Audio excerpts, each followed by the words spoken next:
어젯밤에 가해 교사가 긴급 체포됐습니다. 경찰은 오늘 이 교사에 대해서 구속영장을 신청할 방침이라고 하는데요. 자, 먼저 어제 경찰에 긴급 체포됐을 때 취재진을 만나고 이야기를 했습니다. 그 부분부터 직접 들어보겠습니다. 죄송합니다. 상습폭행 얘기가 있는데 혐의 인정하시나요? 상습폭행은 절대 아닙니다. 야, 정보를 가는 거다! 내가 울지도 않아!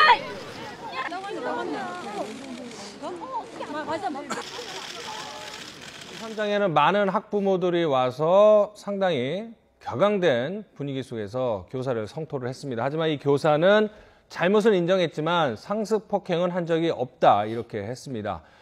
물론 경찰 조사 그리고 피해자 조사가 있어야겠지만 피해자들, 우리 아이도 맞았다라는 피해자들이 여러 명 있는 상황에서 이 교사는 상습폭행한 적은 없다. 이번이 처음이다라고 얘기를 했습니다.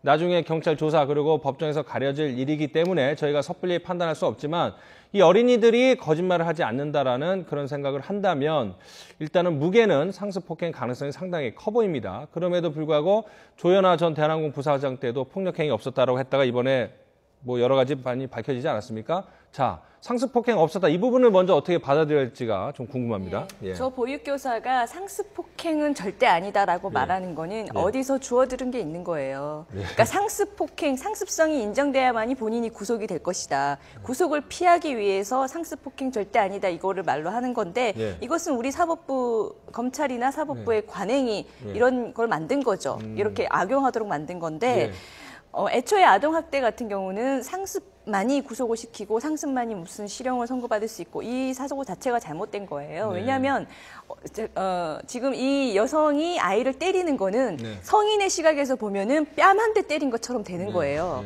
근데 자꾸 이거를 아동학대, 아동폭행을 갖다가 성인의 시각에서 봐서 죄의 죄질이나 구속 여부나 이런 걸 따지니까 여기서부터 문제가 잘못된 거거든요. 아이의 입장에서는 저 폭행이 어떤 폭행이냐면 두 다리가 붕 떠서 몸이 1m 가까이 날아갈 정도의 폭행을 한 거예요. 그러니까 저 여성의 구속 여부를 판단할 때 저 여성이 사람을 붕 날아갈 정도로 폭행을 가했다. 상해라고 볼 수 있을 그런 중대한 지금 폭행을 한 거라는 것을 보고 범죄의 중대성을 판단하고 또 역시 보육교사 같은 경우 지금 현재는 이제 긴급 체포가 됐지만 그전에는 여전히 그 어린이집이 운영이 되고 있었고 저 보육교사가 나왔었기 때문에 CCTV를 삭제할 수도 있는 거였고 그런 어떤 여러 가지 문제점들이 있거든요. 그런 기준에서 구속 여부를 판단해야 됩니다. 근데 저 보육교사가 상습 얘기를 꺼내는 거는 상습만 아니면은 또 이 일이 무마될 것이다. 그것이 통상의 이때까지 사법부가 보여줬던 모습이기 때문에 그 틈을 이용해서 저렇게 얘기하는 거죠. 그게 절대 용납될 수 없는 거라는 걸 이번 기회에 보여줘야 합니다.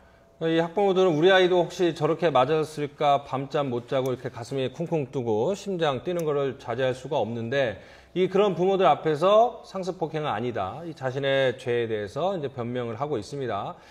지난번에 이제 원장은 하얀 마스크를 쓰고 언론에 나타났는데 이 파란 마스크를 쓴 교사의 모습. 자, 분노감을 더 키우는 그런 상황입니다. 자, 그런데 우리 이제 강준하 선생님이 말씀하신 것처럼 상습 여부나 우리가 이제 그런 얘기 하지 않습니까? 프로야구 선수들이 140km를 던지는 거는 철이 100km짜리 철이 10층에서 높이에 떨어지는 충격이다 이런 것처럼 이 어린아이 입장에서는 저렇게 체격이 큰 선생님이 때린다면 엄청난 그런 폭행이 있는데 그거를 단순히 상습 여부 이런 것만 따져서 처벌을 한다는 것이 피해 입장에서는 상당히 억울한 측면이 있을 것 같아요. 어떻게 생각하십니까? 사실 상습폭행이나 폭행이 한 번만 있었다나 이 사안은 워낙 중대하기 때문에 구속사유가 충분히 됩니다. 그리고 일반 성인이 아니고 그렇게 어린아이, 말도 못하는 어린아이를 그 정도 강도로 때렸다는 것은 거의 상해뿐만 아니라 심할 경우에는 이 아이가 잘못될 거를 충분히 예견하고 있었기 때문에 이 사람이 상습성을 부인한다고 하더라도 구속되는 데는 큰 무리가 없을 것으로 보이고요. 앞으로 다시는 이런 일이 발생하면 안 되겠죠. 그리고 저희가 상습폭행 아니다라고 말하는 것부터가 아이에 대한 폭행의 인식이 잘못됐다는 걸 보여주는 건데요. 저는 상습성도 이미 드러났다라고 봐요. 남자아이 옷을 입힐 때 보면은 심하게 당겼다 밀었다 막 하는 게 보이거든요. 우리가 성인과 성인 간에도 이 어깨를 밀치는 것도 폭행이라고 봅니다. 성인과 성인 간에도. 근데 몸이 4배, 5배 이상 큰 어떤 존재가 조그만 아이의 세게 저렇게 당겼다가 밀었다가 하는 이것도 네. 밀치기란 말이에요. 네. 이게 폭행이 아니라고 보는 인식부터가 잘못된 거예요. 아동에 대해서는. 그렇죠. 그러니까 저것부터가 이회의 폭행이다라고 보면은 네. 이미 상습성이 발현이 저 CCTV의 증거만으로도 나오는 건데 안타깝게도 저